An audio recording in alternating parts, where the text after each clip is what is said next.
කරන්නයි සූදානම් වෙන්නේ. මාතෘකාව කුලක.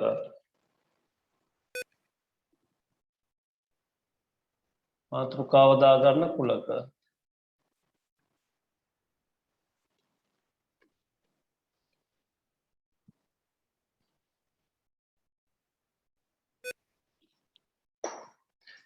තරුණ දැන් මේ පාඩම ඕගොල්ලොන්ට නුහුරුණු පුරුදු පාඩමක් නෙවෙයි. මොකද හේතුව අපි 7 ශ්‍රේණියේ ඉඳලා එක දිගටම 8 9 10 කියන මේ හැම ශ්‍රේණියකම කුලක යම් යම් මට්ටම් වලින් ඉගෙනගෙන තියෙනවා. ඉතින් අපි මෙතනදී සූදානම් වෙන්නේ අද දවසේදී කුලක පාඩමේ සාමාන්‍ය පෙළ විෂය නිර්දේශයට අවශ්‍ය වෙන සියලුම කොටස් ටික සාකච්ඡා කරලා අවසන් කරන්න. ඒ මතක තියාගන්න කුලක කියන්නේ එහෙම අවසන් වෙන කොටසක් නෙවෙයි. මේක දීර්ඝ පාඩමක්. දැන් උසස් පෙළදී ඔයගොල්ලොන්ට වෙනම කුලක හා සම්භාවිතාව තියෙනවා. ඊට පස්සේ තමයි විශ්වවිද්‍යාලයේ ගණිතාංශයට ගියොත් එතන නැවතත් තියෙනවා. ඒ නිසා මේක අපි හිතනවා වගේ අර සරලම කොටසක් නෙවෙයි පුතේ දීර්ඝ වෙන පාඩම් මාලාවක්. නමුත් අපි O level මට්ටමට අදාළ කොටස් ටික අද දවසේ සාකච්ඡා කරන්න තමයි බලාපොරොත්තු වෙන්නේ. මුලින්ම මම කුලකවල පොඩි පුනරීක්ෂණයකට එනවා. 10 ශ්‍රේණිය ඉගෙනගත්ත කුලක දෙකක් ආශ්‍රිත වෙන් රූපාශ්‍රිත ගැටලු. හරිද? පුනරීක්ෂණයක් කරගෙනම අපි යමු 11 ශ්‍රේණිය කොටස් වලට. ඒක හොඳයි නේද? හොඳයි දාගන්නකො පුනරීක්ෂණය කියලා මුලින්. පුනරීක්ෂණය කියලා. අපි ඔයාලගේ පොතේ තියෙන ගණන් කිහිපයක්ම හදන්න බලමු. හරිද? ගාන ලියාගෙනම හදමු. අගන ගැටලු අංක 1. ගැටලු අංක 1.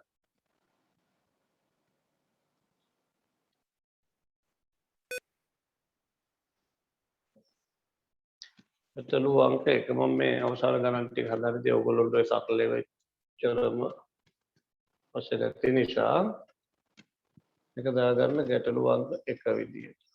හොඳයි. ගාන ලියා ගනිමු. මාත් එක්කම පන්තියක සිසුන් 40 දෙනෙකුගෙන් 21 දෙනෙකු ගුවන් විදුලියට සවන් දීම ප්‍රිය නොකරන අතර 10 දෙනෙක් රූපවාහිනිය නැරඹීම ප්‍රිය නොකරති. 8 දෙනෙකු ඉහත වර්ග දෙකෙන් එකක්වත් ප්‍රිය නොකරයි. පළවෙනි කොටස ඉහත තොරතුරු සුදුසු වෙන රූප සටහනක දක්වන්න. 2 ඉහත වර්ග දෙකම ප්‍රිය කරන ගාන කීයද? 3 රූපවාහිනිය නැරඹීම පමණක් ප්‍රිය කරන ගාන කීයද කියලායි අහන්නේ. හරි. ගාන ඉක්මනට ලියාගෙන හදන්න ගනිමු. මොකද දැන් සමහර අවස්ථාවලදී O level paper එකේ මුලින්ම පුතේ කුලක දෙකක් ආශ්‍රිතව තමයි වෙන් රූපය දෙන්නේ. දීලා ඊට පස්සේ තමයි තුන්වෙනි රවුම සම්බන්ධ කරන්නේ. දැන් ඒව අපි ඉදිරියේදී කතා කරනවා. එනිසා මේ කුලක දෙක හරියට ඔළුවේ තියාගෙන ඕන අපි ඉස්සරහට එන්නේ. හොඳයි. ඕන ගාන ලියන්න ඉඳ තියාගෙන දැන් ගාන ඔයාලගේ 10 ශ්‍රේණිය අච්චුපතේ තියෙනවනේ. ඒක ඉඳ තියාගෙන හරි නැත්නම් ඔක ලියන්න ඉච්චර වෙලාවක් යන්නේ නැහැ නේද? ඒල ඉක්මනට අපි මේක හදන්න ගනිමු. විනාඩියක් දෙකක් වගේ කාලයක් ඕගොල්ලොන්ට දෙන්න.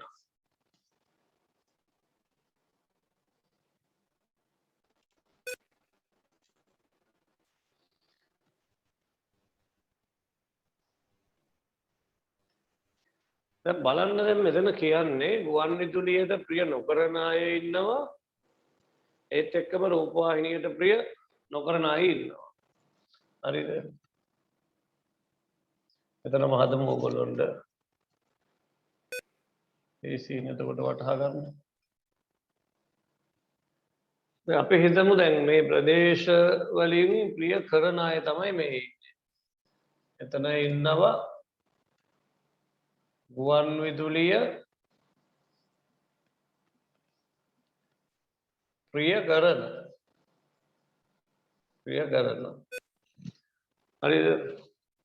මේ පැත්තේ ඉන්නවා රූපවාහිනිය ප්‍රිය කරන.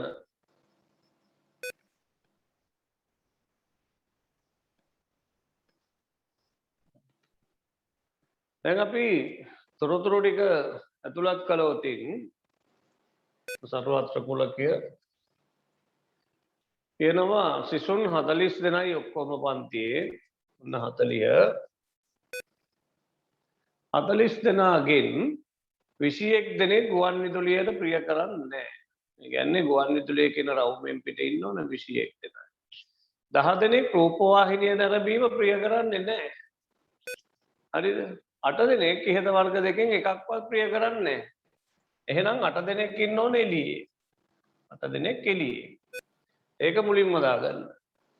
මුලින්ම දාගෙන දැන් කියනවනේ 21ක් ගුවන් විදුලියට ප්‍රිය කරන්නේ නැහැ කියලා. ඒතකොට දැන් ඕගොල්ලෝ දන්නවා ගුවන් විදුලියට ප්‍රිය නොකරන කට්ටිය තමයි මේ ගුවන් විදුලිය කියන රවුමෙන් එළියේ ඉන්නේ. එතනට මෙන්න මේ ටික ඔක්කොම අයිති. ප්‍රදේශ දෙකක් අයිති. ප්‍රදේශ දෙකක්. දැන් එක ප්‍රදේශයක 8 කියන එක තියෙනවා. එළියේම. දැන් එහෙනම් අපිට පුළුවන් රූපවාහිනියට පමණක් ප්‍රිය කරන ගාන හොයාගන්න. ගුවන් විදුලියට ප්‍රිය නොකරන ඔක්කොම 21 දෙනා නිසා ඒ 21න් 8ක් අඩු කරාම මෙතන එනවා උදේ 13. 13. රූපවාහිනිය පමණක් ප්‍රිය කරන. ඊට පස්සේ දැන් 10 දෙනෙක් රූපවාහිනිය නරඹන්න ප්‍රිය නැත්තම් ඒ 10 දෙනාට අයිති වෙනවා අර එළියේ ඉන්න 8 දෙනායි. එහෙනම් මෙතනට එන්න ඕන දෙකක්. 10න් 8ක් අඩු කරාම 2යි. හරිද? දැන් මැද ටික හොයාගත්තයි ඔක්කොම 40 නිසා 13යි 8යි 21යි 2යි 23යි මෙතන 17යි. පිළිපොද විදිහට. දැන් එහෙනම් මට උත්තර දෙන්න දරුවනේ ඉහත වර්ග දෙකම ප්‍රිය කරන ගාන කීයද? ඉහත වර්ග දෙකම ප්‍රිය කරන ගාන කීයද? ඉහත වර්ග දෙකම ප්‍රිය කරන ගාන කීයද? ඔව් පිළිතුරු වැඩෙනවා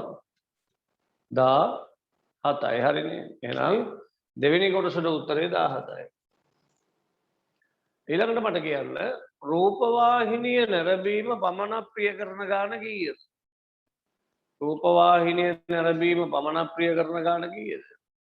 රූපවාහිනිය නැරඹීම පමණක් ප්‍රිය කරන ගාන පුතේ 13 දෙනයි.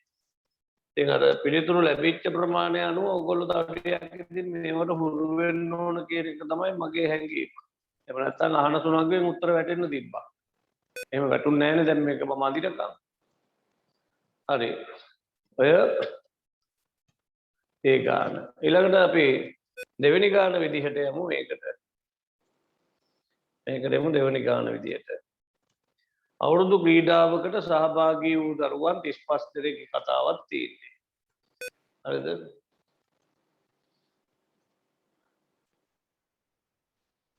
හදන්න ගන්න මම ඒකටත් විනාඩි 2ක කාලයක් දෙන්න.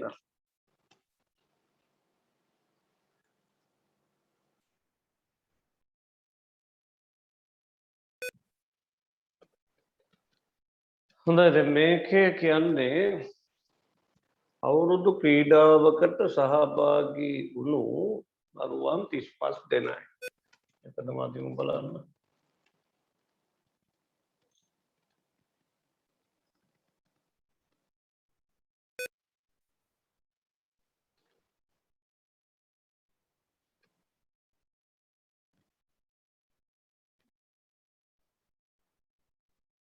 ඒකෙන්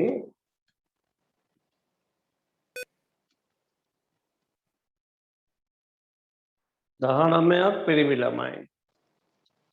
මේ මුළු සංඛ්‍යා දීලා තියෙන ඒවා අපි ගමු. 19ක් පිරිමි ළමයි ඊට පස්සේ 17 දෙනෙක් 15ට වැඩි. අපි 15ට වැඩි ඒක පැත්තකට ගමු. හරිද? දැන් තොරතුරු ඇතුළත් කරෝතින් ඔක්කොම ළමයි 35යි. මෙතන 35.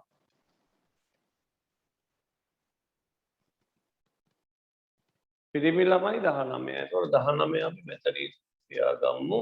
අවුරුදු 15ට වැඩි අය 17යි. මෙතන කැලි දෙකක් තියෙනවානේ. අවුරුදු 15ට අඩු ගැහැණු ළමයි 6යි. දැන් අපි බලමුකෝ මෙහෙම.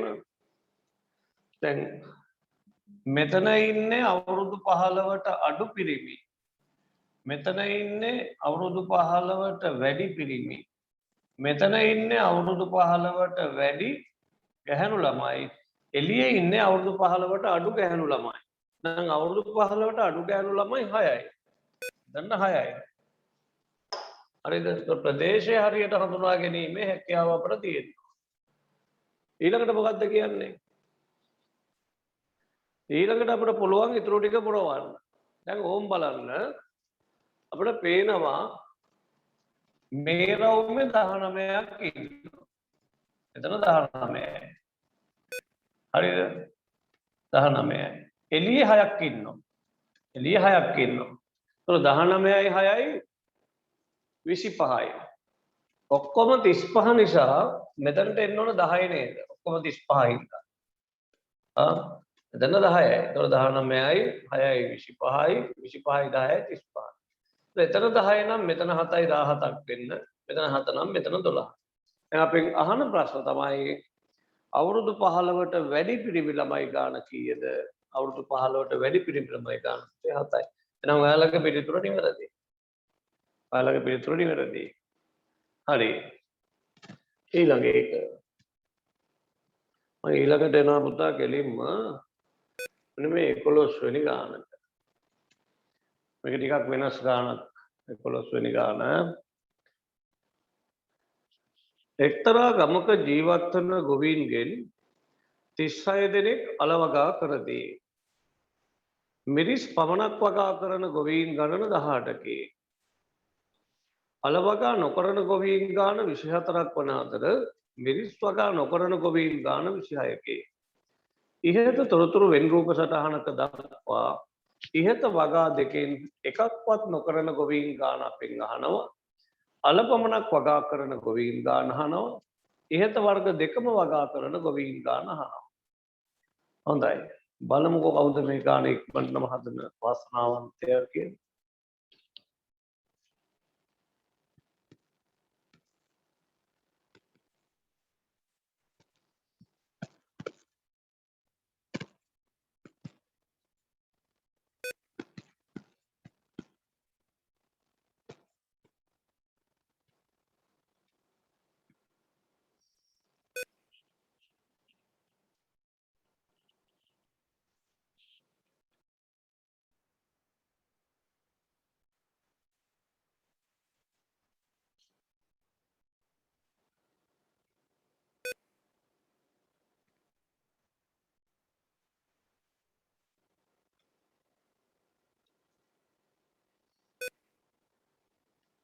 අලබිරිස්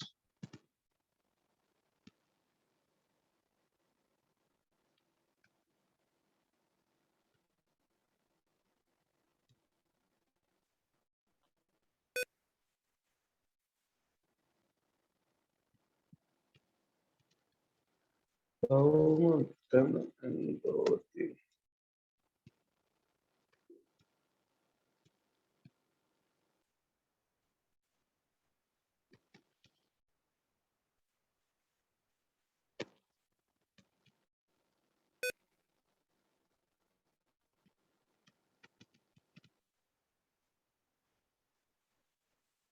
අලවගා කරන මේක ගම්මු මිරිස් වගා කරන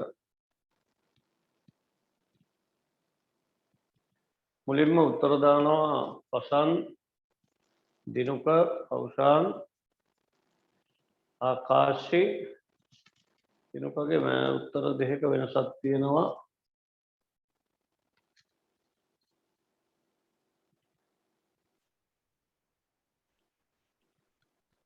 හරිද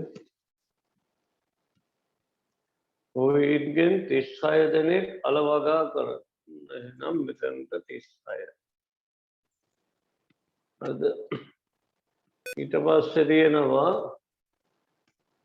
මිරිස් පමණක් වගා කරන ගොවීන් ගාන 18යි මිරිස් පමණක් වගා කරන ගොවීන් ගාන 18යි කියන්නේ මෙතන 18යි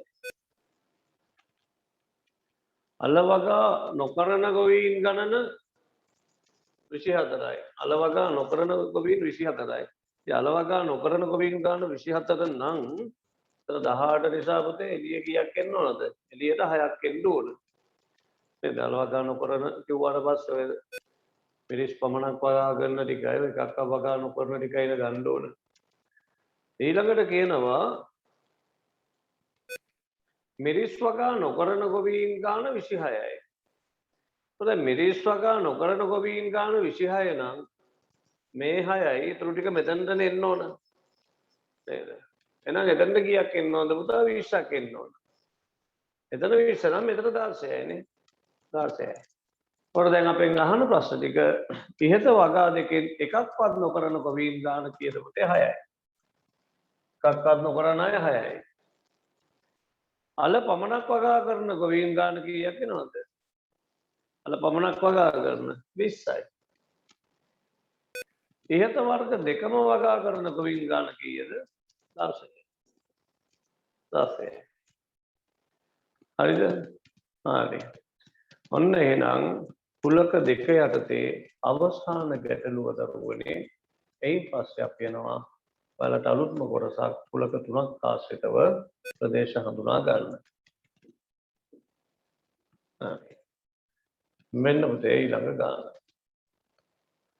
එක්තරා ගමක නිවාස 80ක් අහඹු ලෙස තෝරාගෙන සිදු කළ සමීක්ෂණයකදී පහත සඳහන් තොරතුරු අනාවරණය විය. නිවාස 50කට නල ජලය හෝ විදුලියවත් නොතිබුණි.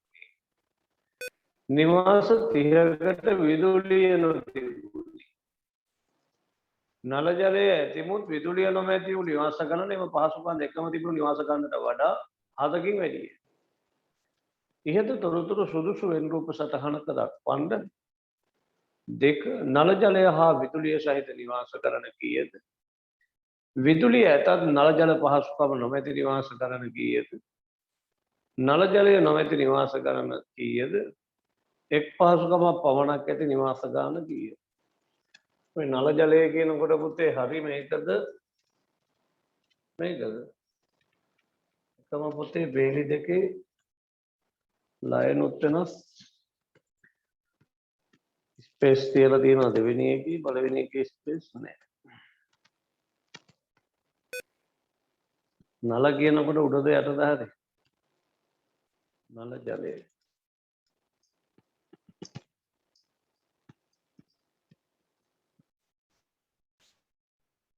යට එක.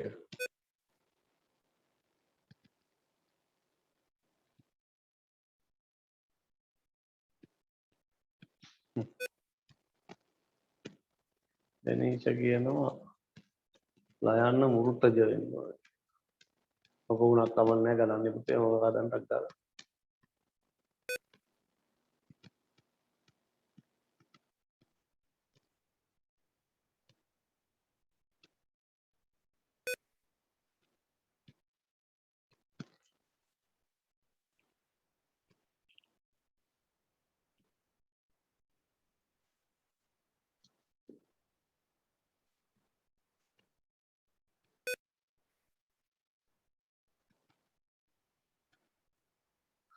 හරි.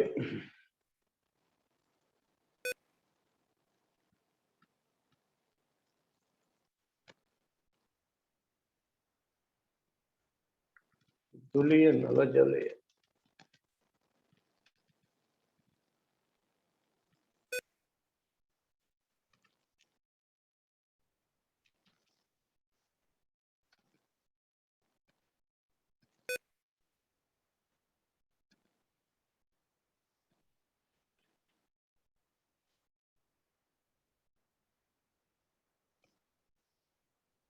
විදුලිය.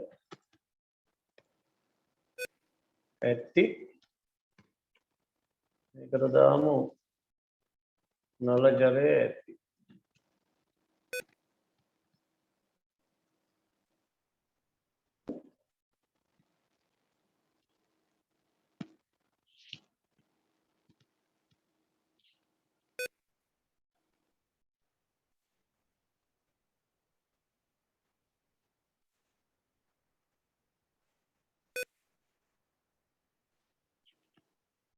කොම ගෙවල් ගන්න කීයද පුතා? 80යි නේ. කොම ගෙවල් 80යි. මෙතන 80යි.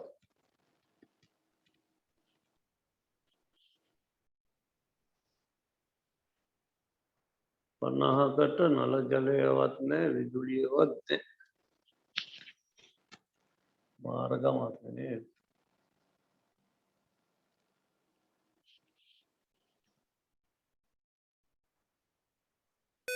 නිවාස 30කට විදුලිය තිබ්බේ නැහැ.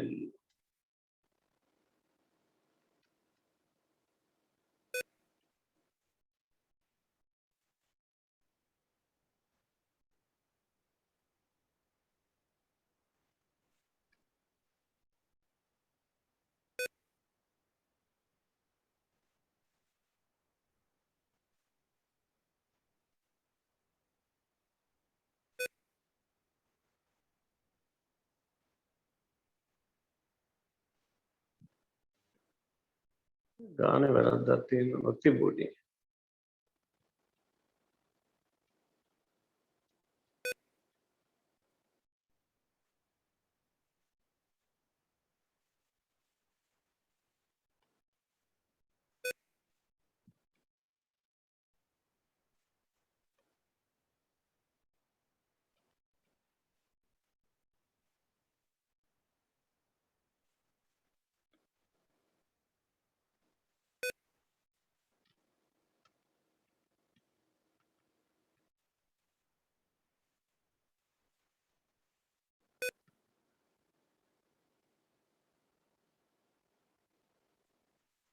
මේ ගානේ මොකක් හරි පුතේ ගැටලුවක් තියෙනවද?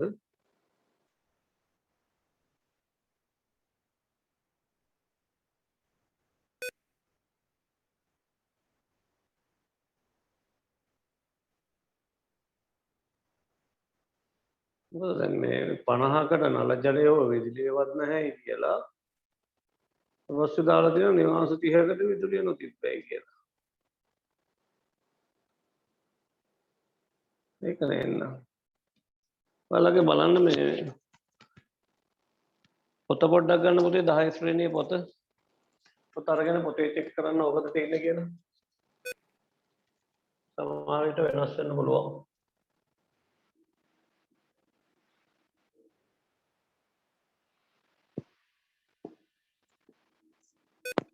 නිවාස 5කට කරලා.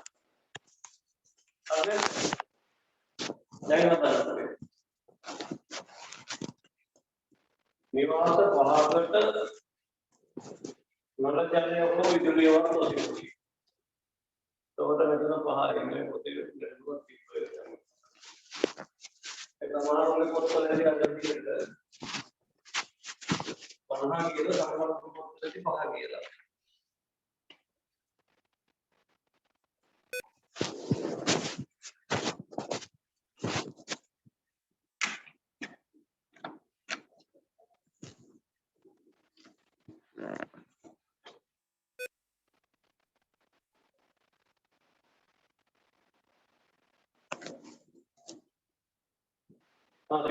ඊට පස්සේ කියනවා නිවාස 30කට විදුලියක තිබුණේ. ඔන්න 30කට විදුලියක තිබුණොත් මෙතන කුසි පාර්කේ වෙන්නේ 5යි එළියේ 5යි.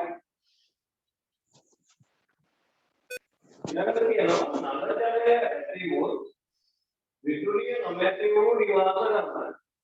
කියන්නේ නලජලය ගමනක් කරන නිවාස ගන්නවා කියන්නේ. ये देखो निवास का वाला पार्किंग में ये रोड में तो एक्स्ट्रा मतलब नो एक्स्ट्रा आता है ऐसे नाम मरा के नमले के हा विदुलिय सहित निवास करने की है नमले हा विदुलिय सहित निवास करने की है तो सभी को ने छोड़े छोड़े एक्स्ट्रा आता है तो किरीम एक्स्ट्रा तो किरीम इसी पहाड़ तो किरीम पहाड़ समान है तो अरे तो बच्चे ना वाह देखा ये एक्स्ट्रा ना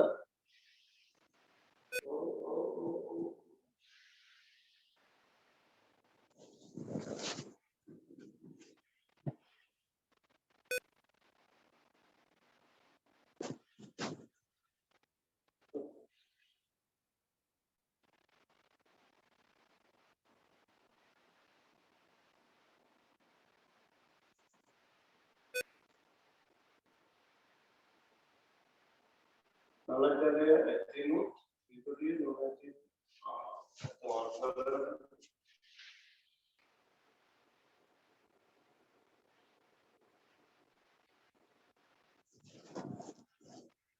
और निवास की करते विदुलिय नोटी को निवास की करते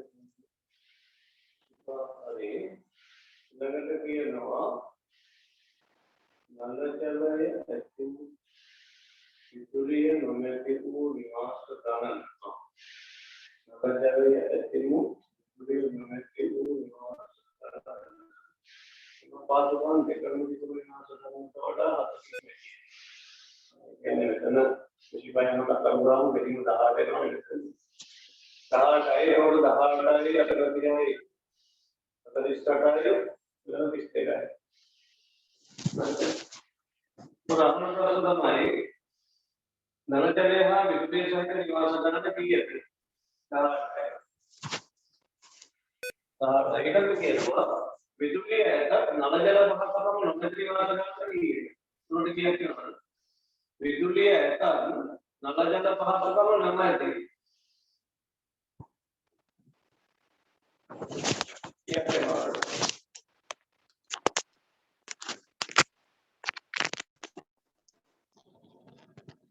नलजल ऐसा विदुलिय ऐसा नलजल पहाड़ नमते निवास कारण की है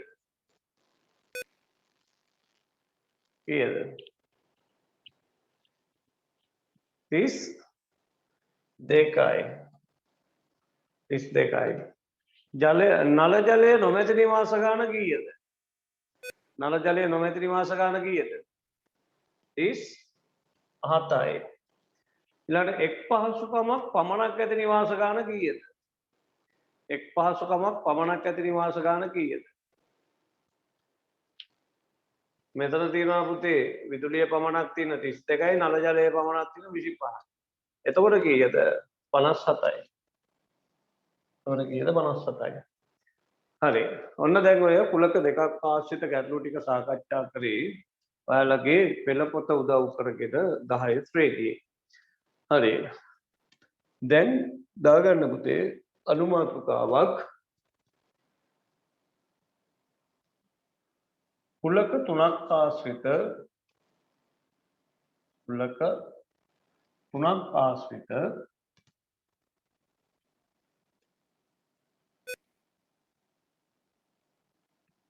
ආශ්‍රිතව ප්‍රදේශ හඳුනා ගනිමු. ප්‍රදේශ හඳුනා ගනිමු.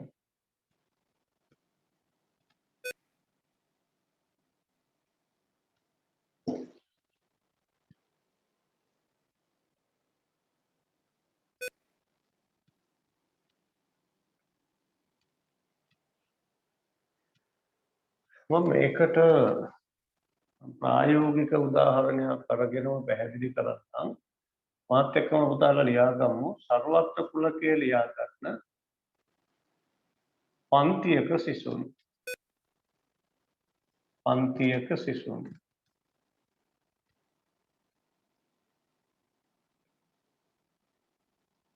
හරිද? ඒ කියන කුලකයක් ගනිමු.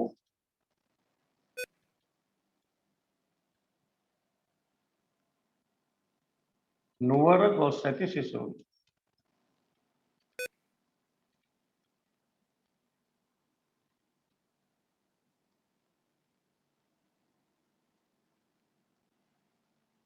B කියන කුලකයක් ගනිමු.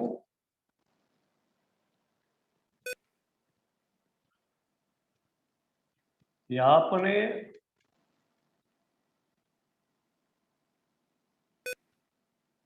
ගොස් ඇති සිසුන්. යාපනයේ ගොස් ඇති සිසුන්. දැන් Tamanට බලතේ තමන් මොන කණ්ඩායමටද අයිති වෙන්නේ. C බදුල්ලේ ගොස් ඇති සිසුන්.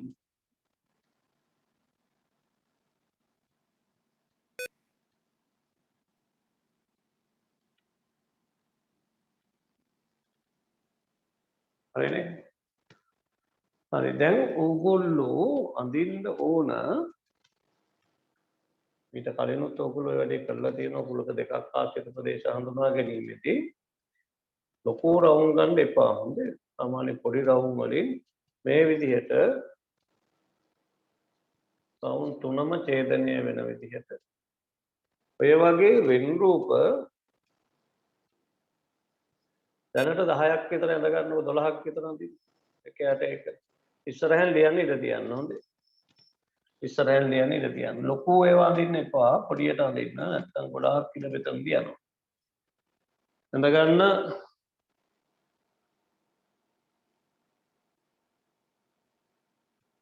12ක් විතර.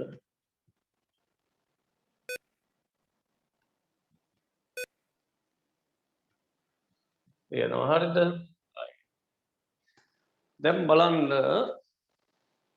පළවෙනි එක. පළවෙනි එකේ දරුවනේ අපි පාඩ කරන්නේ මෙන්න මේ ටික. ඔයගොල්ලෝ මාත් එකේ ටික පාඩ කරගන්න.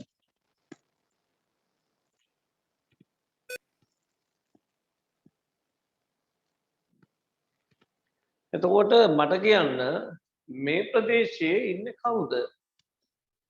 කවුද මේ ප්‍රදේශයේ ඉන්නේ?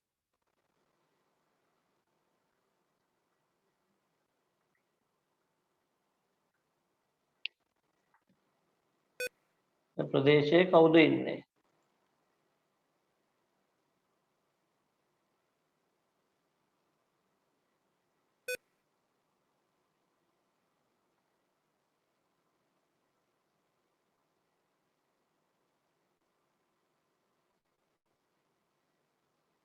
ඔව්. ඔය ප්‍රදේශයේ ඉන්නේ පුතේ දැන් ඔය ප්‍රදේශයේ ඉන්න ඕනම ළමයෙක් ගත්තොත් ඒගොල්ලෝ කොහෙද ගිහින් තියෙන්නේ? ඒගොල්ලෝ එයාලා නුවර ගිහින් තියෙන අය. හරිනේ?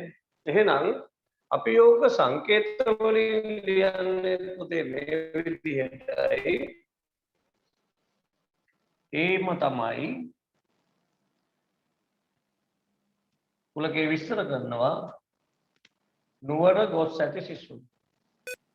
නුවර ගොස් ඇති සිසුන්. විතරක් පාඩ කරලා සම්පූර්ණයෙන්ම අපිට ලියන්න පුළුවන්. එක B කුලකය යාපනයේ ගොස් ඇති සිසුන් මේ විදිහට. C විතරක් පාඩ කරලා තියෙනවා නම් බදුල්ලේ ගොස් ඇති සිසුන්. ඒ නිසා මම දෙක තුන කියන දෙක පාඩ කරන්න යන්නේ නැහැ. එක සරල එකක් නිසා. හරිද පුතා? ඒ කියන්නේ නුවර ගොස් ඇති සිසුන්. හරි. ඊළඟට එන්න දෙවෙනි එක. දැන් ඔයගොල්ලෝ මේ ටික ඇඳලා තියෙන නිසා ඉති වෙලා යන්නේ නැහැනේ. දෙක. දෙවෙනි එකේ පාඩ කරන්න දරුවනේ මේ ටික.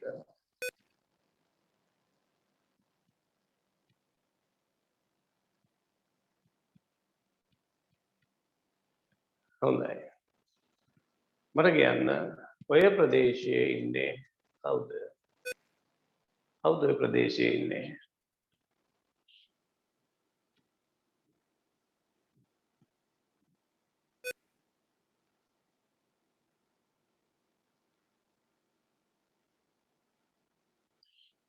ඔව් මේ ප්‍රදේශයේ ඉන්න අය නුවරත් ගිහින් තියෙනවා යාපනයේත් ගිහින් තියෙනවා. එතකොට ඔක කුලක සංකේත වලින් දෙනවා නම් ඒ ඡේදනය B. ඒ ඡේදනය B. ඒ කියන්නේ නුවර සහ යාපනයේ ගොස් ඇති. සමහරුන්ට ප්‍රශ්නයක් ඇති. ඕකෙන් සමහර අය බදුල්ලෙත් ගිහිලා තියෙනව නේද කියන එක. හරිද? නමුත් අපිට නියත වශයෙන්ම කියන්න පුළුවන් වෙන්නේ ඔය ප්‍රදේශයේ ඉන්න ඕනම දරුවෙක් නුවරයි යාපනයේ ගිහිල්ලා නම් තියෙනවා. හරිද? මොකද බදුල්ල ගාව ගන්න බැරි. බදුල්ලේ ගිහිල්ලා තියෙන උතනින් කිහිප දෙනෙක් විතරයි. හරිද? අනිවාර්යයෙන්ම නුවර සහ යාපනයේ ගිහිල්ලා තියෙනවා. ඒ ඡේදනය B. හරි. මාත් එක්කම ලියන්න ඕන හොඳේ. ඊළඟට තුන්වෙනි එක.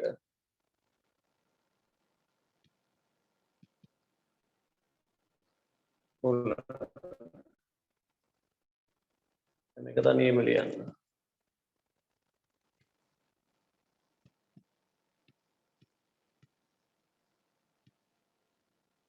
තුන. ඒගොල්ලෝ කොහෙද ගිහින් තියෙන්නේ?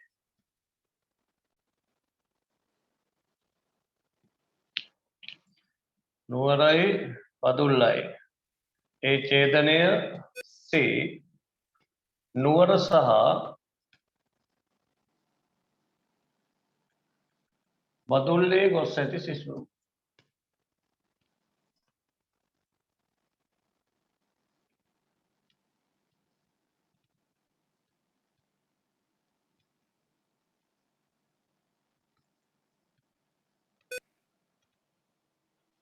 හරි. නුවර සහ බදුල්ලේ ගොස් ඇති සිසුන්. ඒ ඡේදනය C. ඊළඟට හතරවෙනි එක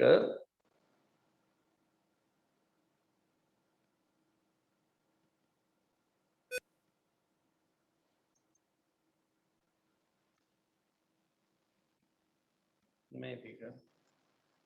ඒක අර ඔයගොල්ලෝ තහවුරු වෙන්න ඕන නිසා මම අවස්ථා තුනම එකක් දෙන්නක් ගාලා. කවුද පුතා එතන ඉන්නේ? B ඡේදනය C.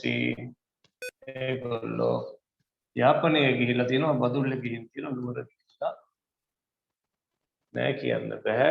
මේ කොටහක් ඉතින් නුවරක් ගිහින් තියෙනවා අනිවාර්යෙන් කිතේ යාපනයේ සහ බදුල්ලේ ගොස් සිසුන්. යාපනයේ සහ බදුල්ලේ ගොස් ඇති සිසුන්.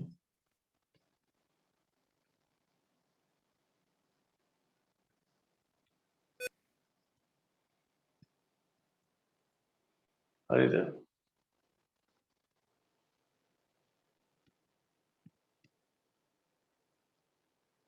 ඒකත් හරි. දැන් හතරයි.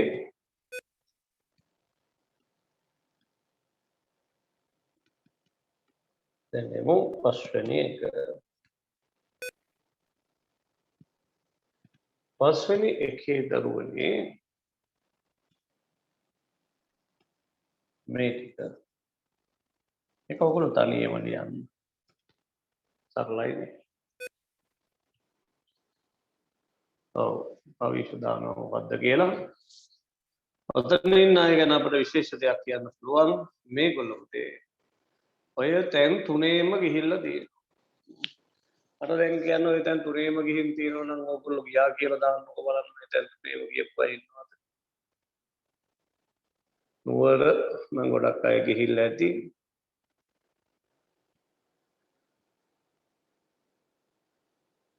වෙනුල් ගිහිල්ලා තියෙනවා. එසත් රෙනීෂා අරණි දිනෙති අනුද්දි සඳරු ඉරුණි හොඳයි. පසිදු ගිහින් තියෙන්නේ ඒ විතරයි නුවර විතරයි. අවිෂ් ගිහිල්ලත් තියෙනවා. මෙහෙමයි අර බදුල්ලේ යනවා නම් වඩාම හොඳයි. ඉතින් වඩාම සුන්දර වෙන්නේ කෝච්චියේ යන එක තමයි. ගමන ටිකක් දුරයි. දුර වුණාට මං හිතන්නේ අතරමඟ තියෙන ලස්සන දේවල් බලන්න ඕන නම් අනිවාර්යෙන්ම අපි යන්න ඕන කෝච්චියේ. එහෙම නැතුව අපි බස් එකේ යනවා නම් එක්කපොතේ කොළඹ රත්නපුර හරහා යන්න ඕන බණ්ඩාරවැලට ගිහිල්ලා. එහෙම නැත්තම් අපිට මෙහෙන් හයිවේ එකෙන් ගිහිල්ලා මත්තලින් එළියට දාලා වැල්ලවාය ඇල්ල කුඹල්වල හරහා බදුල්ලට යන්න පුළුවන්. ඒක තමයි ළඟම පාර. නමුත් ඉතින් වඩාත්ම සුන්දර විදියට ගමන යන්න නම් කෝච්චියේ යන එක තමයි හොඳම දේ. මේවයි නිදහස් වෙච්ච දවසක නේද? අසංගත තත්ත්වයෙන් දේපාන්දර 5:50ට යනවා මං හිතන්නේ පොඩිමැණිකේ. 9:35ට යනවා උඩරට වැනිකේ. සමහර දවස්වල යනවා ඔය මැදදී එක්ස්ප්‍රස් ට්‍රේන් එකක් යනවා දෙනකොට මැණිකේ. ඒක යන්නත් පුළුවන්. රෑ කෝච්චියේ යන එක නම් උච්චර වැඩක් නෑ නේද? පේන්නේ නෑ රෑ. උදේ මෙහෙන් යන්නේ කොහොම යන්න? දෙමාපියෝ ඉතින් රාජ්‍ය සේවකයෝ ඉන්නවා නම් නොමිලේම පුළුවන් වොරන්ට් එක ලියාගත්ත ගියා නේ. හරි. ඔන්න මෙතන තියෙන පුතේ A ඡේදනය B ඡේදනය C.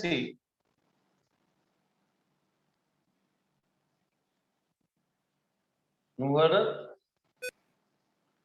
යාපනය සහ බදුල්ලේ ගොස් ඇති සෙෂන්. යාපනය වගේ යනවා නම් හදිසියෙ ගිහින් යන්න හොඳ නෑ නේද? පළවෙනි දවසේ අනුරාධපුරේ හරියේ නැවතිලා නේද? ඒවත් වන්දනාමාන කරගෙන දෙවෙනි දවසේ වගේ තමයි යාපනයේ පැත්තට යන්න ඕනේ. ඉතින් ගොඩාක් දේවල් දැන් බලන්න තියෙනවා. කොටි කලබල ඉවර වෙච්ච කාලේ වගේ නෙවෙයි දැන් ඉතින් දියුණුයි. මේ දවස්වල ඉතින් ඉන්න හිටින්නවත් හරියට තැනක් නැහැ ගියාට පස්සේ. දැන් එහෙම නැහැ. හරි. අන්න 6 වෙනි එක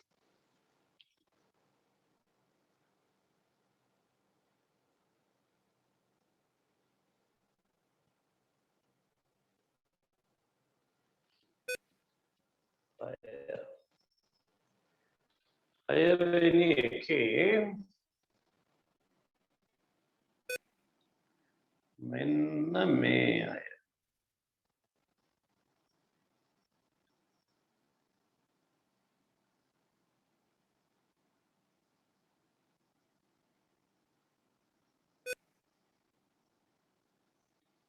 මේ කවුද?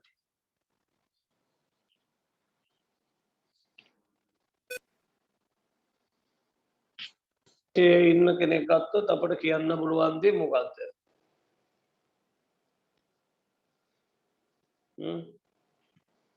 හරියට වචනාර්ථයෙන් දෙන්න බලන්න. ඒ රවුමයි බී රවුමයි දෙකම පාට කරලා තියෙනවා.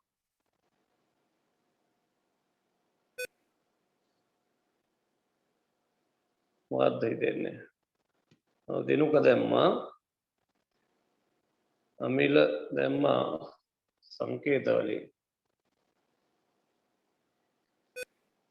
ඔව් දැන් මේ ප්‍රදේශයේ ඉන්න ඕනම කෙනෙක් ගත්තොත් බදුල්ලේ ගොස් නැති කියලා කියන්න බෑ. බදුල්ලේ ගොස් නැති කියලා කියන්න බෑ. බදුල්ලේ ගිහපු අයත් මේක ඉන්නකොට. හරිද යතීෂ්? බදුල්ලේ ගිහපු සෙට් එකකුත් ඉන්නවා. පේන්නේ නැද්ද බදුල්ල රෝම් එක ඇල්ලක් ඇවිල්ලා කියලා. හරි මෙතන ඉන්න අය ගත්තොත් ඕනම කෙනෙක් ඒගොල්ලෝ නුවර හෝ යාපනයේ ගිහින් තියෙනවා. ඕ සමහර විට නුවර විතරක් වෙන්න පුළුවන්. සමහර විට යාපනයේ විතරක් වෙන්න පුළුවන්. සමහර විට දෙකේම වෙන්නත් පුළුවන්. ප්‍රශ්නයක් නැහැ. එහෙනම් එතනදී අපි කියන්නේ නුවර හෝ යාපනයේ ගොස් ඇති සිසුන්. ඒ මේලය බී. ඒ මේලය බී. ඒ මේලය බී. නුවර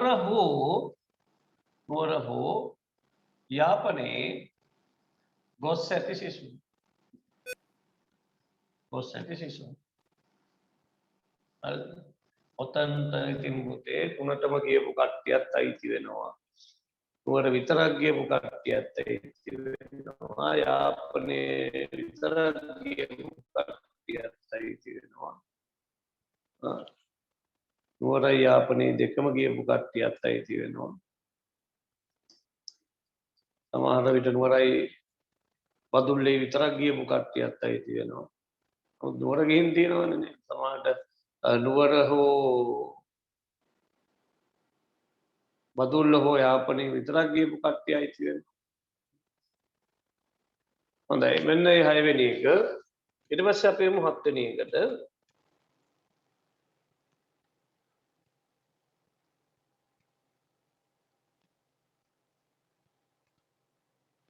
හත්වෙනි එකේ ඒ විදිහම එකක් දෙන්න. එකක් ලියලා අපි ඊට පස්සේ ලිත් ආකාරයට එමු.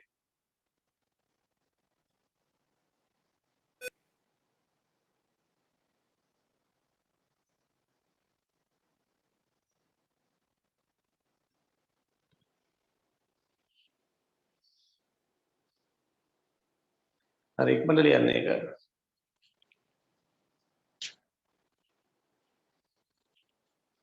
මෙතන බී මේලේසි කියන්නේ පුතේ යාපනයේ හෝ බදුල්ලේ ගොස් ඇති සිසුන්නේ.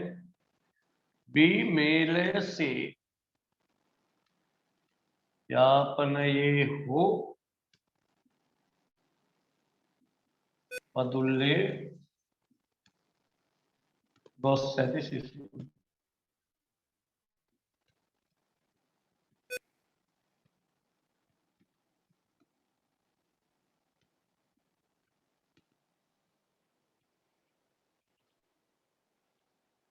හරි නේද? ඔය 7 අපේ 8 වෙනි එකට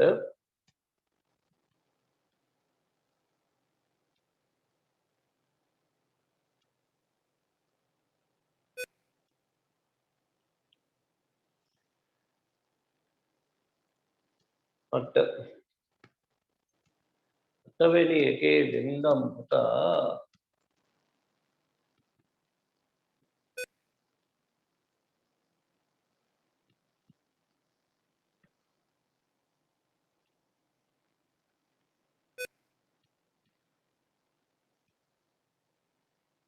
මේ ටික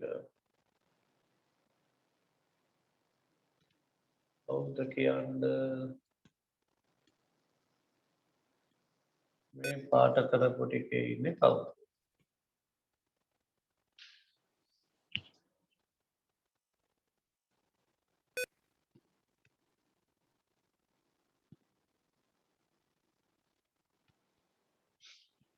ඔව් දිනුක දැම්ම ලෙනිෂ් දැම්ම දැන් ඒ ඉන්නේ පුතේ පැහැදිලිවම ඒ රවුමෙන් පිට කියන්නේ ඔය කිසිම කෙනෙක් නුවර ගිහින් නැහැ. නුවර ගිහින් නැහැ. හරිද? එහෙනම් අපිට කියන්න පුළුවන් පුතේ නුවර ගිහින් නැහැ. ඒකේ අදහස අපි සංකේත වලින් ලියුවොත් A' නුවර ගොස් නැති සිසුන්. නුවර ගොස් නැති සිසුන්.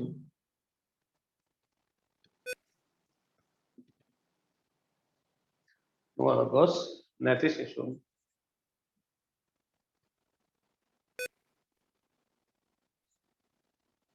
හරිනේ? අපි එමු 9 වෙනි එකට.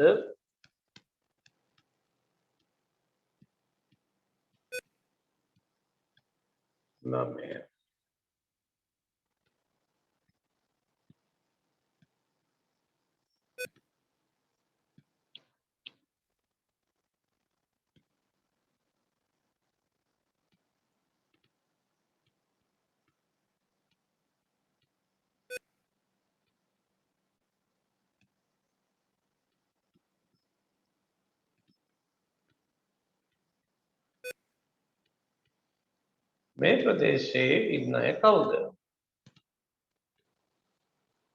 प्रदेशे इन्नाय कौद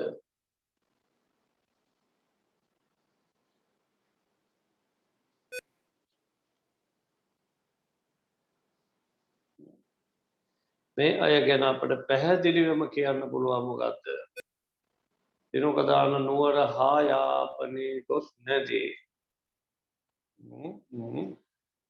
දෙනීෂදාන ඒ ඡේදනය බීගේ අනුපූරකයි කියලා. ඔව්. උත්තර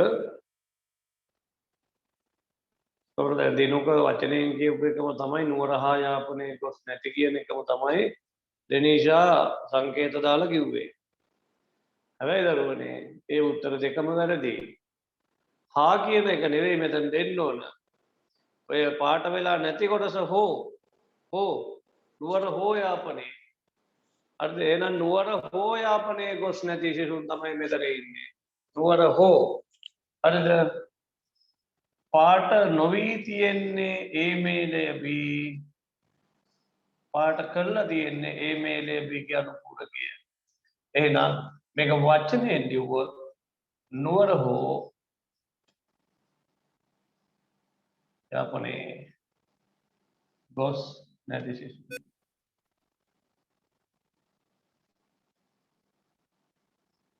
පැහැදිලි?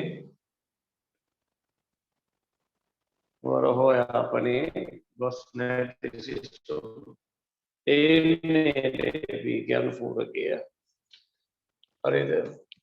ඔන්න දැන් අපි එනවා එකෙන් ඇතුළේ 10 වෙනි එකට.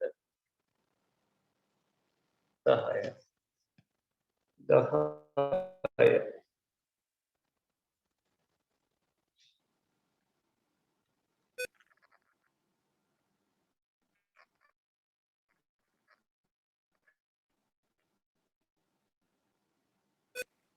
එළිය ටික ඔක්කොම පාට කරන්න.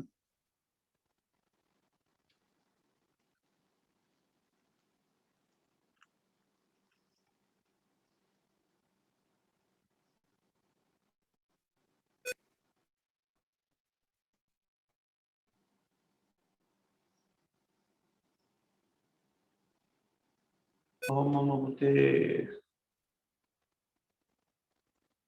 තව දෙකක් විතර යන ගන්න 14ක් විතර වෙන්න.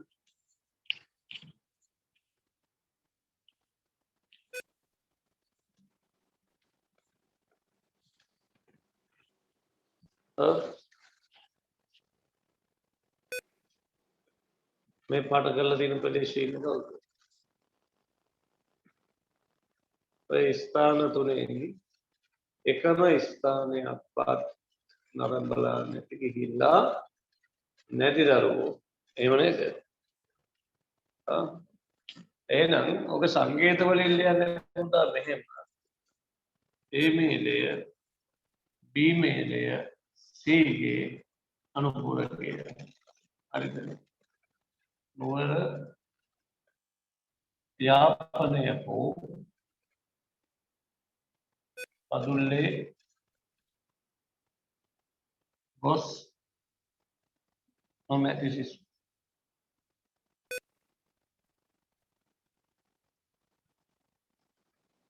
හරිද? එහෙමයි ඉන්නවද? කියන්නේ නේද?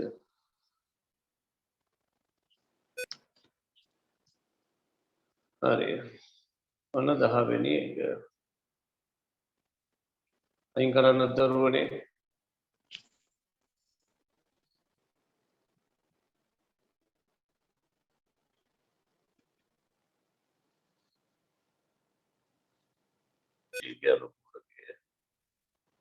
ඉහත ස්ථාන වලින් එක් ස්ථානයක්වත් නරඹා නැති සිසුන් කිව්වත් ප්‍රමාණවත්. ने 11 වෙනි එක.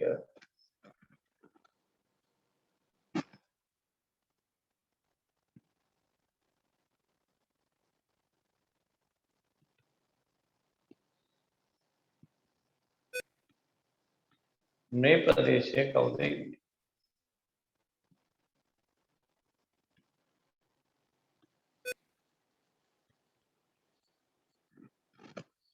මේ ප්‍රදේශයේ කවුද ඉන්නේ? Oh sorry. මෙන්න මේ කැලේ අයින් වෙන්න ඕනේ.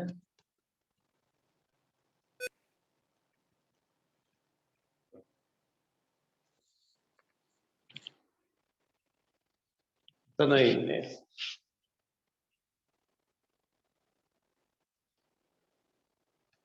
ඔව් මෙතන ඉන්නේ පුතේ නුවර පමණක් ගිහින් තියෙන අය අනිත් තැන් දෙකේ ගිහිල්ලා නැහැ.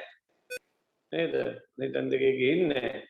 එතකොට දැන් මේක අපි කොහොමද සංකේත වලින් ලියන්නේ කියන එකයි දැන් ඊළඟට තියෙන ගැටලුව. කොහොමද ඕගොල්ලෝ මේක සංකේත වලින් ලියවන්න ලියන්නේ නුවර පමණක් ගොස් ඇති සිසු. මම වචනෙන් ලියනවා නුවර පමණක් ගොස් ඇති සිසු.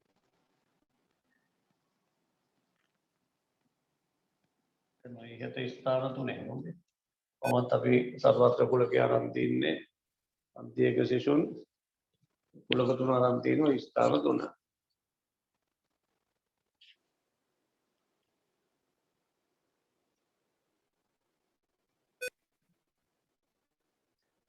කොහොමද මේක සංකේත වලින් ලියන්නේ? ඔක මෙහෙමයි පුතේ අපි සංකේත වලින් ලියන්නේ දැන් අපිට ලියලා තියෙනවා B මේලය C dash කියලා. B මේලය C dash නෑ. B මේලය C dash උනොත් පුතේ එළිය ටිකක් පාට වෙන්න ඕන. අන්න හරි. දිනුෂාද ඉවර්තියක දාලා තියෙනවා. ඔව් ඒට අයිති වෙන්නත් ඕන. හරිද? සහ බීට හෝ සීට අයිති නොවෙන්නත් ඕන. ඒට අයිති වෙන්නත් ඕන සහ බීට හෝ සීට අයිති නොවෙන්නත් ඕන. එතකොට දැන් බලන්න ඒට අයිති වෙන්නත් ඕන ඒ සහනම් ඡේදනය සහ බීට හෝ සීට ඕනම් මේලය අයිති නොවෙන්නත් ඕන. බලන්න B මේලය C කියන එකට පිටින් තියෙනවා හැබැයි ඒක ඇතුලෙන් තියෙන්න ඔය දෙකම තෘප්ත කරන විදිහට තමයි අපි මේ ප්‍රදේශය පුතේ සංකේත කරන්න ඕන. ඒට අයිති වෙන්නත් ඕන සහ B හෝ C ට අයිති නොවෙන්නත් ඕන. ඒට අයිති වෙන්නත් ඕන සහ B හෝ C ට අයිති නොවෙන්නත් ඕන. හරිනේ? නුවර පමණක් ගොස් ඇති සිසුන්. වේවු ඊළඟ එක එනම් තනියම ලියන්න ඕන වරද්දක් නැති කොහොමද? 12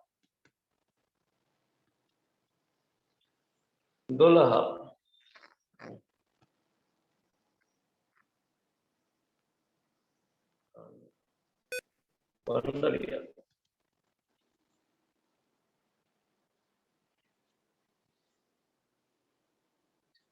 ප්‍රදේශයේ කවුද සිටින්නේ?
මේ ඉන්නේ පුතේ බදුල්ලේ පමණක් ගියපු අය මේක ලියන්න ඕන සීට අයිති වෙන්නත් ඕන සහ ඒට හෝ බීට අයිති නොවෙන්නත් ඕන.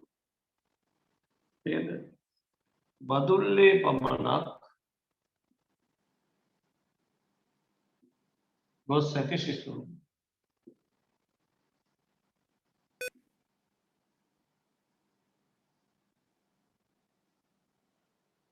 හරි. ඊළඟට තව දෙකයි මම පාඩ කරන්නේ.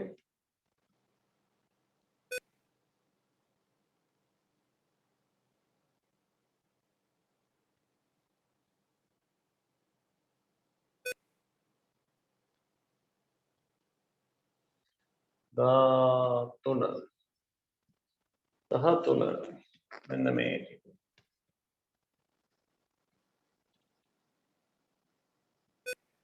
කවුද මේ ප්‍රදේශයේ ඉන්නේ?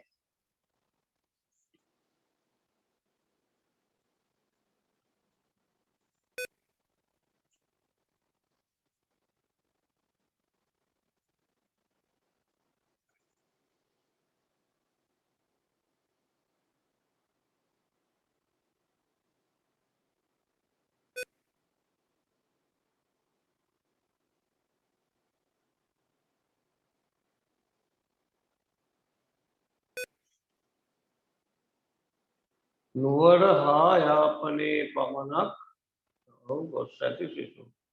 හරි. මේක දැම්ම දිනුක දැම්ම. ඔව්. මේගොල්ලෝ නුවරයි යාපනයේ පමණයි. කවියක් දාලා තියෙන හොඳයි.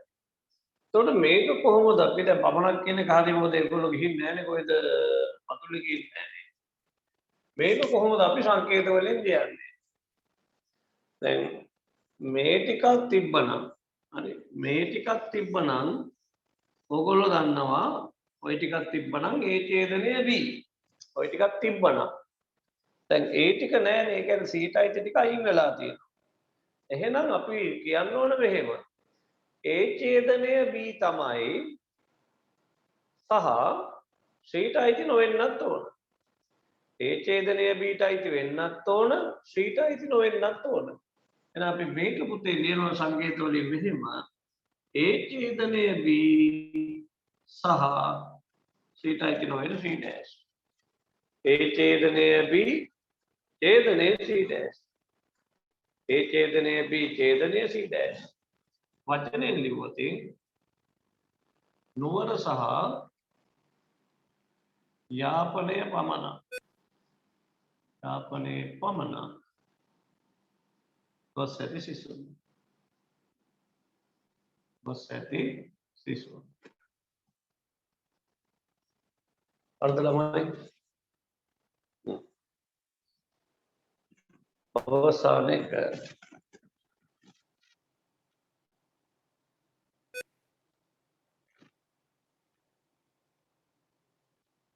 අපි මේ සාධාරණ අවස්ථාව සලකලා තමයි මේ ටික කරන්නේ. ඊට පස්සේ රවුම් වෙන වෙන ස්වරූප වලට එන්න පුළුවන් ඒවත් ඉතින් අපි සාකච්ඡා කරනවා. මේකත් ලියන්නකො එහෙනම්.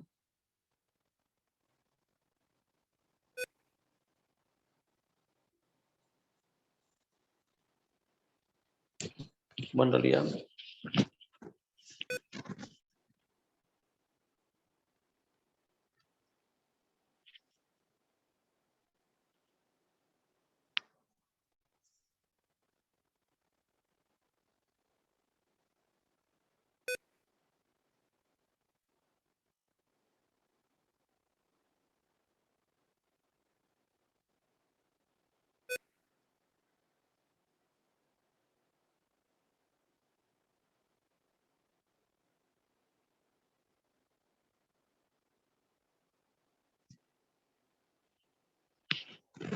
හරි දැන් මේක අපි සංකේත වලින් ලියුවොත් B ඡේදනය සීට අයිති හැබැයි සහ ඒට අයිති නෑ. ඒ කියන්නේ යාපනය සහ බදුල්ලේ පමණක්.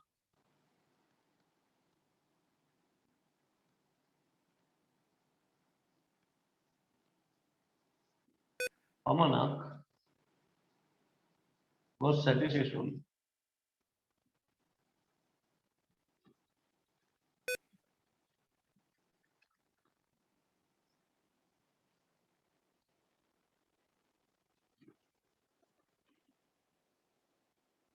හරිද?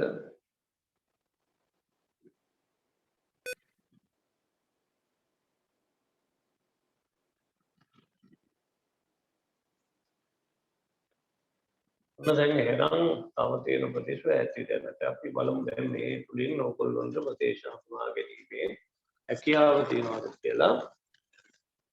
මම ගානකින් ඒක බලන්න. හරි. දැන් එහෙනම් ගැටළු අංක 1 ගොවි ගම්මානයක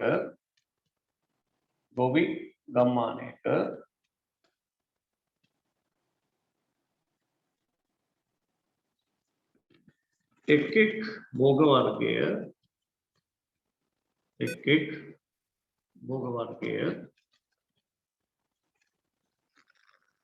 වගා කරනු ලබන ගොවීන් සංඛ්‍යාව පිළිබඳ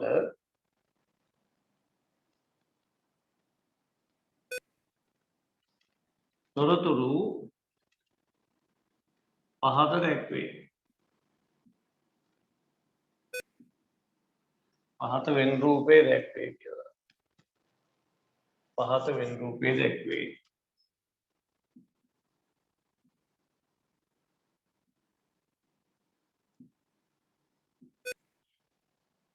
හරි.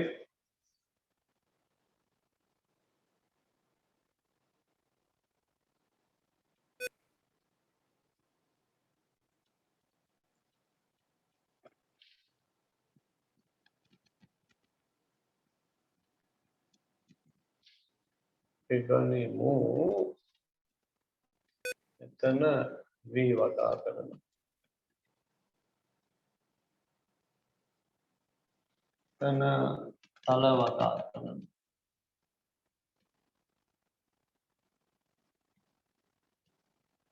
එතන මුං වගා කරනවා.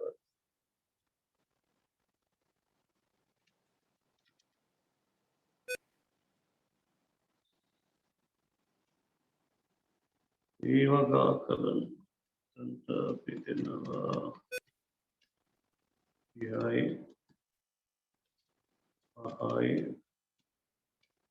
12යි 9යි 4යි 7යි 10යි.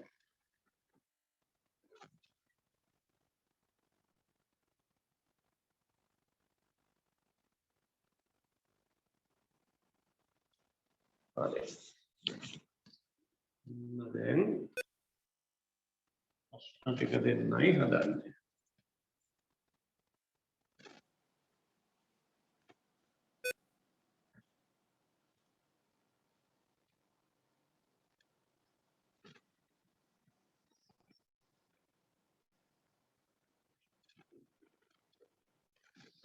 පහත ගොවීන් සංඛ්‍යා සොයන්න.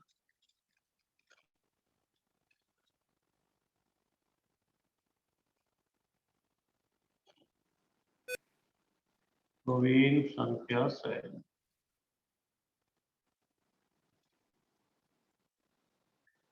එක මේ පමණක්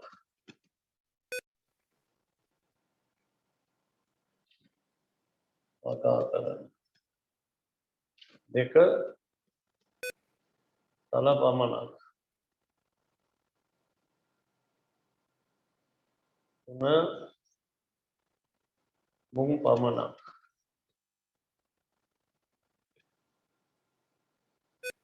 තද වේ සහ තල පමණක්. පහ වේ සහ මුං පමණක්. 6 තල සහ මුං පමණක්. 7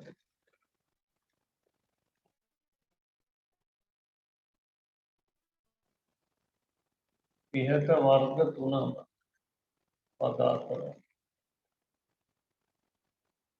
අට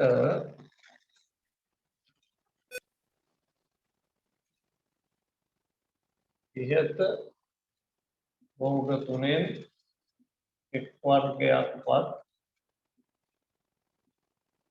වගා නොකර නවය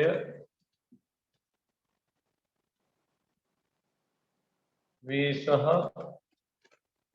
තල වගා කර 10 වී සහ මුං වගා කර 11 තල සහ මුං වගා කර 12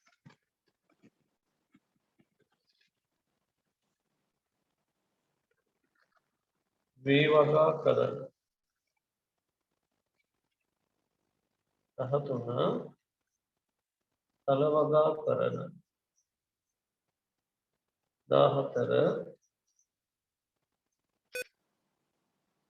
මුං වගා කරන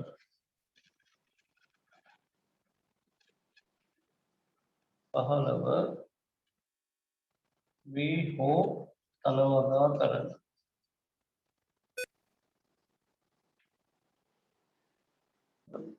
තව තියෙනවා ඈ මේ ටික අපි උත්තර ලියලා ඉන්නේ දැනේ 16 පාට ගෙලියමු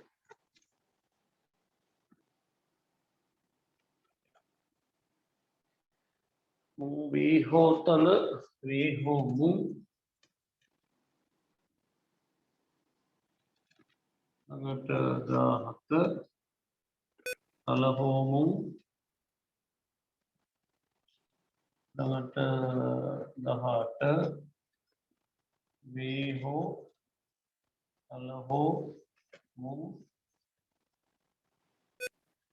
19 වී වගා නොකරන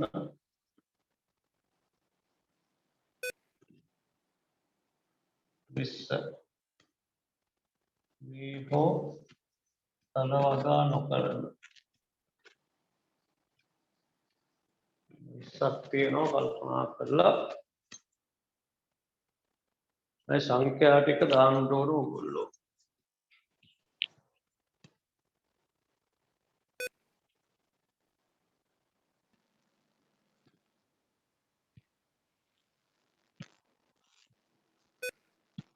මට කියන්න එහෙනම් උත්තරේ කීයද පළවෙනි එකට වී පමණක් වගා කරන ගොවීන් ගාන ආ වී පමණක් වගා කරන ගොවීන් ගාන දරුවනේ 30යිනේ 30යි තල පමණක් වගා කරන ගොවීන් ගාන 4යි මුං පමණක් වගා කරන ගොවීන් ගාන 10යි ඒතර පමණක් කියන එක ඔයගොල්ලෝ දන්නවා මේ වෙනකොට වී සහ තල පමණක් වී සහ තල පමණක් වී සහ තල පමණක් ඔකට දැන් වී සහ තල පමණක් නම් මෙන්න මෙතන තල ප්‍රදේශය 12යි නේද 12යි වී සහ තල පමණක් 12යි වී සහ මුං පමණක් 9යි නේ තල සහ මුං පමණක් දෙන්නයි ඉහත වර්ග තුනම වගා කරන පුතේ 5 දෙනයි ඉහත භෝග තුනෙන් එක් වර්ගයක් වත් වගා නොකරන අය තමයි එළියේ ඉන්නේ 8 දෙනයි ඊට වී සහ තල වගා කරන දැන් වී සහ තල වගා කරන කිව්වහම මේ ටික ඔක්කොම කීයක් ඉන්නවද 12යි 5යි 17ක් ඉන්නවා 12යි 5යි 17ක් ඉන්නවා නේද එහෙනම් එතන උත්තරය 17යි හරිද ඊට පස්සේ වී සහ මුං වගා කරන වී සහ මුං වගා කරන කිව්වහම 9යි 5යි 14ක් ඉන්නවා පමණක් කියලා නෑනේ තල සහ මුං වගා කරන 2.5-7ක් ඉන්නවා. පොද තල පමණක් කියන කට්ටියක් ගන්නවා, තුනම ඉන්න කට්ටියක් ගන්නවා. සරි තල පමණක් නෙවෙයි, තල සහ මුං පමණක් කියන අයයි තුනම වගා කරන අය. වී වගා කරන්න කිව්වහම වී රවුම සම්පූර්ණයෙන්ම ගන්න ඕන. මේ ටික සම්පූර්ණයෙන් ගන්න ඕන. ඒතර කීයක් එනවද? එතකොට එනවා පුතේ 30යි 9යි 5යි 12යි. 30යි 9යි 5යි 12යි. 30යි 9යි 5යි 12යි.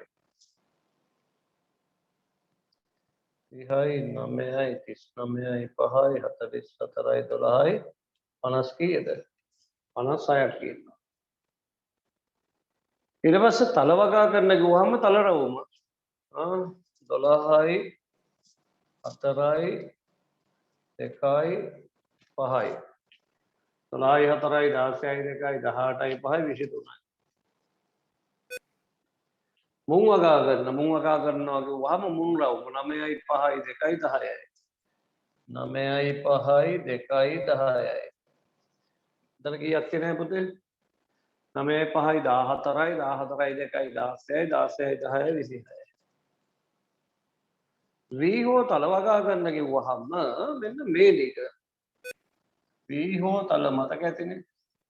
ඕවාවතින් ඒ ටික ඔක්කොම ගන්න එපා. අර වී හෝ තල වගා කරන කී දෙනෙක් ඉන්නවද? ඔය දෙකේ ඉන්න ඔක්කොම. හරිද? එතනදී වී වගා කරන සෙට් එකේ හිටියා 56ක්. එකට එකතු කරන්න ඕන මෙන්න මේ 4යි මෙන්න මේ 2යි. 56යි 60යි 62යි.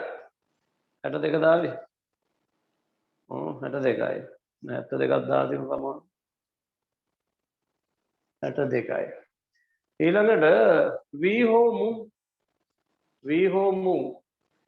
හෝ මුං කිව්වහම පුතේ අතන වී රවුමේ 56ක් හිටියා. තව 10යි 2යි එකතු කරන්න ඕන. 56ක් හිටියා. ඊට 10යි 2යි. මෙන්න මේ දෙන්න එකතු කරලා. එතකොට කීයද 56යි 66යි 68යි. තල හෝ මුං කිව්වහම තල රවුමේ හිටියා 23ක්. 23යි 33යි 9යි 42යි. නේ? තල හෝ මුං 42යි නේද? හරි. ඊළඟට මට කියන්න වී හෝ තල හෝ මුං රවුම් තුන ඇතුලේ ඉන්න ඔක්කොම කීයක් කියනවද 9යි? 72යි. 72යි. වී වගා නොකරන කිව්වහම වී රවුමෙන් පිට ඉන්න සෙට් එකම. වී රවුම ඇතුලේ ඉන්න 56ක් ඔක්කොම පුතේ 80 ගන්නේ. 80න් 56ක් ගියහම කීයද? 24යි 10යි 2යි 12යි 12යි 4යි 16යි 24යි. වී වගා නොකරන 4යි 2යි 10යි 8යි 24යි. වී හෝ තල වගා නොකරන. එතකොට වී හෝ තල වගා කරන සෙට් එක තියලා ඉතුරු ටික 10යි 8යි කීයද? 18යි. 18ක් එනවා. හරිනේ? හරි. ඔන්න දැන් ඒ ටික හරි. දැන් දරුවනේ මම පුංචි ගැටලුවක් දෙන්නම් කල්පනාවෙන් ඒකට ලියන්න ඕනේ. හරි. දැන් දාගන්න පන්තියක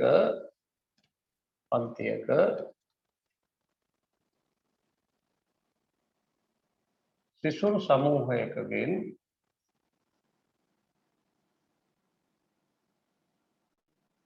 ඔවුන් ළඟ ඇති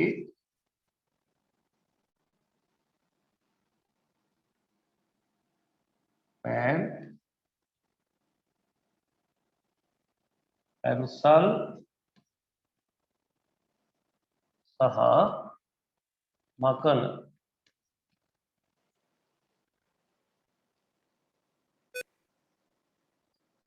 තැබලි පිළිබඳව විමසා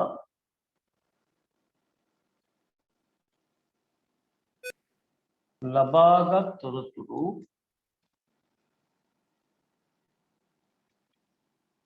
පහත වෙන් රූපයේ දැක්වේ.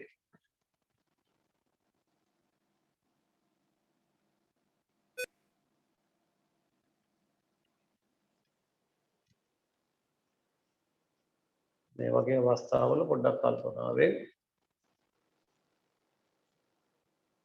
වැඩේ පොඩ්ඩක් වෙනස් කරනවා.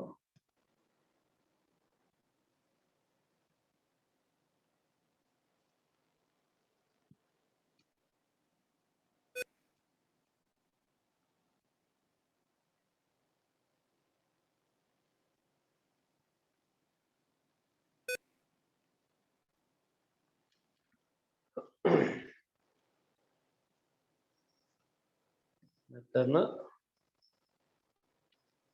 පෑන් ඇති ළමයි. හරිද? මෙතන මකන ඇති. මෙතන පැන්සල් ඇති.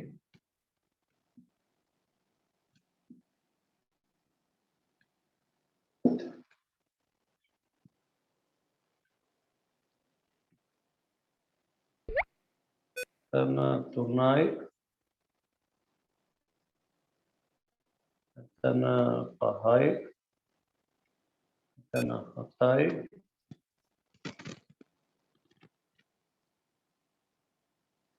මෙතන 8යි.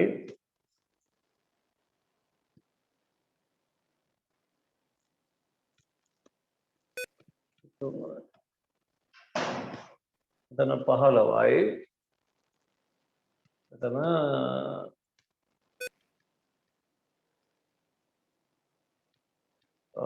අතනට අපි දෙමු 30ක්.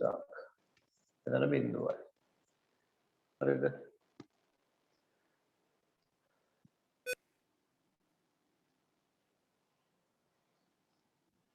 පහත සංඛ්‍යා සොයන්න.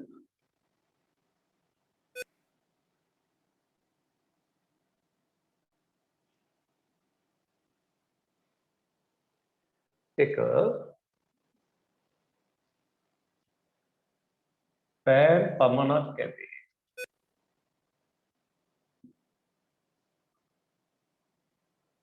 දෙක පැන්සල් පමණක් ඇති.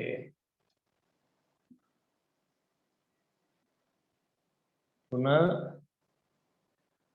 මකන පමණක් ඇති.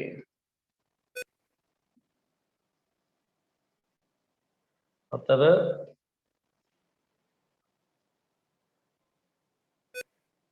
ඉහත එක් වර්ගයක්වත් නොමැති. පහ පෑන් ඇති. හය පැන්සල් ඇති. හත මකන ඇති.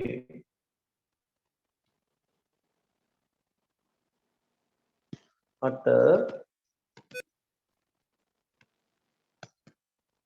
පෑන් සහ මකන ඇති. නවය පෑන් සහ පැන්සල් ඇති. 10 පැන්සල් සහ මකන ඇති.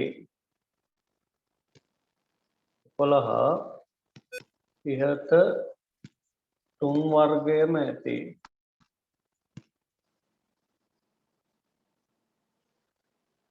12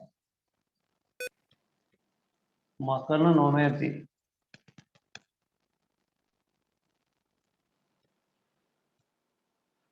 දැන් ඔය ටිකට පුතේ උත්තර ටික ලියලා තියාගන්න. ඊට අමතරව මම ටියුට් එකේ ඕගොල්ලොන්ට දෙන්නම්.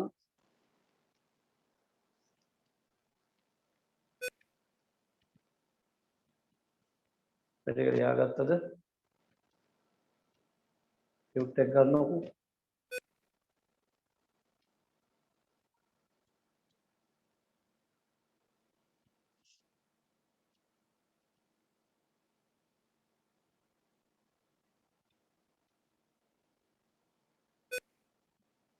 අයින් කරා. කොල්ලෝ ටියුට් එකේ කරන්න දමු.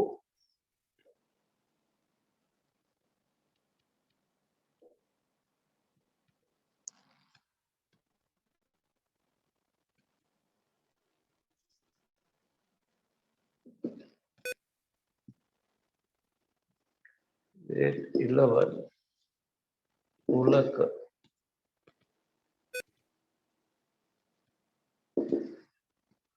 සියලුම දෙනා මම හිතනවා අද මේ ටික සබ්ස්ක්‍රයිබ් කරලා තියාගනි කියලා. ඒක ඔයගොල්ලොන්ටත් දයි අපිටත් සබ්ස්ක්‍රයිබ් කරලා ගන්න 10 පරණ ගඟුලි කරට. ඉතින් ඔයගොල්ලොත් ඒක සබ්ස්ක්‍රයිබ් කරලා තියාගන්න සියලුම දෙනා. උදේ මුල් ගණන්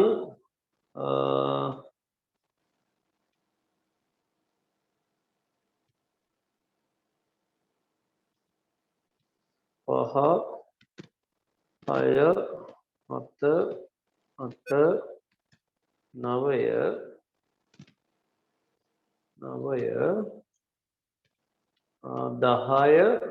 11 ඒ ටික කළා තියාගන්න. හොඳ 11 වෙනි කාණ්ඩ වෙනකම්.